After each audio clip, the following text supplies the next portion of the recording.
Habarnews.id adalah media siber yang didirikan dan dikelola secara profesional untuk menyajikan informasi yang akurat, berimbang, dan berbasis data.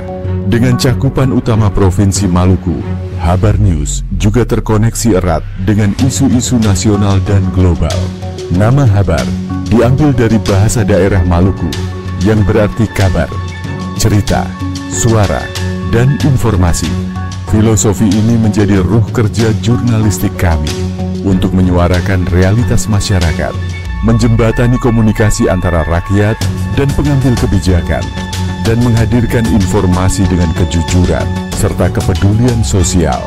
Dengan penuh kebanggaan, PT Habar Bupolo Utama Mandiri mempersembahkan peluncuran resmi Habarnews.id media online yang hadir dengan semangat ringan akurat.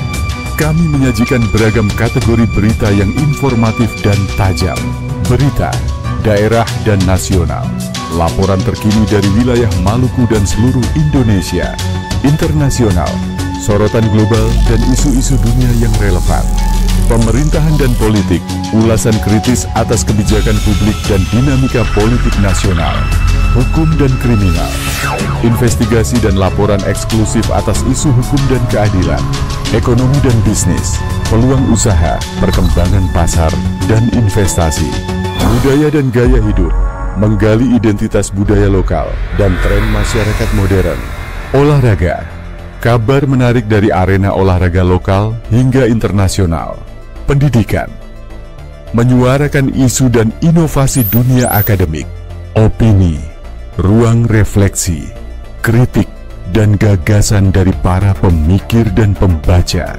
Didukung oleh tim redaksi yang berpengalaman, serta teknologi digital yang mutakhir, kami memastikan setiap konten hadir cepat, objektif, dan bertanggung jawab. Selain menyajikan berita, Habarnews juga membuka layanan publikasi informasi bagi instansi pemerintah, lembaga swasta, hingga pelaku UMKM untuk menjangkau masyarakat secara lebih luas. Kami percaya informasi yang jernih dan jujur adalah fondasi kemajuan. Dengan hadirnya Habarnews.id, kami ingin ikut membangun ruang informasi yang transparan, mendidik, dan bermanfaat bagi semua. Selamat datang di Habarnews.id, suara dari timur untuk Indonesia. Habarnews, ringan, akurat.